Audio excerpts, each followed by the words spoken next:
Assalamualaikum warahmatullahi wabarakatuh. Perkenalkan, nama saya Surya Pradana. Saya dari kelas 1F ingin mempresentasikan makalah saya yang berjudul Evaluasi dan Metodologi. Baiklah, pengertian evaluasi. Kata evaluasi merupakan penyadaran atau bahasa dari kata evaluation dalam bahasa Inggris yang lazim diartikan dengan penaksiran atau penalian. Kata kerjanya adalah evaluate yang berarti menaksir atau menilai. Sedangkan orang yang menilai atau menaksir disebut sebagai evaluator. Maka dapat dikemukakan bahwa evaluasi adalah suatu proses menentukan nilai seorang dengan menggunakan patokan-patokan tertentu untuk mencapai tujuan. Sementara itu, evaluasi hasil belajar pelajaran adalah suatu proses menentukan nilai persentase belajar pembelajaran dengan menggunakan patokan-patokan tertentu agar mencapai tujuan mengejar dan telah ditentukan sebelumnya. Evaluasi merupakan kegiatan pengumpulan atau untuk mengukur sejumlah tujuan yang telah dicapai. Karena itu, di dalam penyusunan evaluasi hendaknya memperhatikan secara seksama rumusan tujuan pembelajaran yang telah ditetapkan dan harus tetap mengukur sejauh mana proses pembelajaran telah dilakukan. Yang pertama, tujuan evaluasi. Tujuan umum evaluasi pembelajaran adalah untuk menghimpun bahan-bahan keterangan yang akan dijadikan sebagai bukti mengenai taraf perkembangan atau taraf kemajuan yang dialami oleh para peserta didik setelah mereka mengikuti proses pembelajaran dalam jangka waktu tertentu, serta menghimpun informasi yang telah dijadikan dasar untuk mengetahui taraf kemajuan, taraf perkembangan, taraf pencapaian kegiatan belajar peserta didik. Tujuan khusus evaluasi pembelajaran adalah yaitu 1. Untuk merangsang kegiatan peserta didik dalam menempuh program pendidikan. 2. Untuk mencari dan menemukan faktor penyebab keberhasilan dan ketidakberhasilan peserta didik dalam mengikuti program pendidikan sehingga dapat dicari dan ditemukan jalan keluar atau cara perbaikannya. 3. Untuk mengetahui kemajuan hasil belajar peserta didik. 4. Mengetahui potensi yang dimiliki siswa. 5. Mengetahui hasil belajar siswa. 6. Mengadakan seleksi. 7. Mengetahui kelemahan atau kesulitan belajar siswa. 8. Memberikan bantuan penilaian jurusan. 9. Memberikan motivasi belajar. 10. Memberikan mengetahui efektivitas guru. 11. Mengetahui efisiensi mengajar guru. Dan yang terakhir, memberikan bukti untuk laporan kepada orang tua atau masyarakat.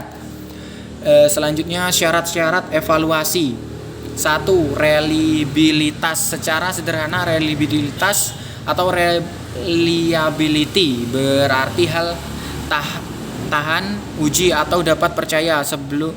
Sebuah alat evaluasi dipandang reliable atau tahan uji apabila memiliki konsistensi atau keajengan hasil. 2. Validasi. Validasi berarti keabsahan atau kebenaran. Sebuah alat evaluasi dapat dipandang valid apabila dapat mengukur apa yang seharusnya diukur. Selanjutnya, objek-objek dalam evaluasi. Objek evaluasi pendidikan inilah segala sesuatu yang bertalian dengan kegiatan atau proses pendidikan yang dijadikan titik pusat perhatian atau pengamatan karena pihak menilai evaluator ingin memperoleh informasi tentang kegiatan atau proses pendidikan tersebut. Siswa atau mahasiswa sudah merupakan objek yang populer bagi evaluasi pendidikan. Selanjutnya, jenis-jenis evaluasi. Jenis evaluasi berdasarkan tujuannya, yaitu ada preset dan post test, evaluasi diagnostik, evaluasi selektif, evaluasi penempatan, evaluasi sumatif, dan ujian nasional atau UN.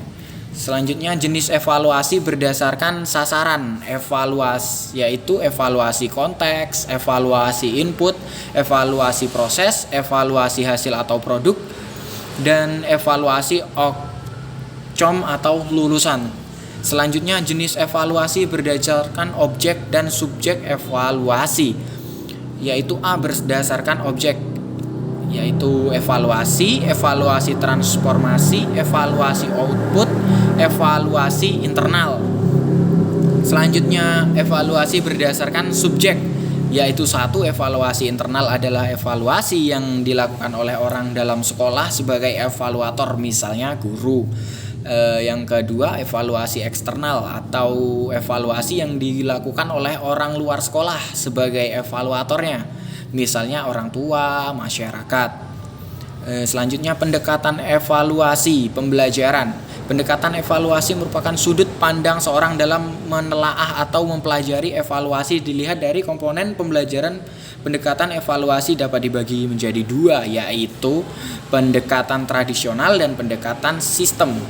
Yang pertama, pendekatan tradisional. Pendekatan ini berorientasi pada praktik evaluasi yang telah berjalan selama ini di sekolah, ditunjukkan pada perkembangan aspek intelektual peserta didik. 2. Pendekatan sistem. Sistem adalah totalitas dari berbagai komponen yang saling berhubungan dan ketergantungan. Baiklah, itu saja yang dapat saya sampaikan. Kurang lebihnya saya mohon maaf. Saya akhiri. Wassalamualaikum warahmatullahi wabarakatuh. Terima kasih.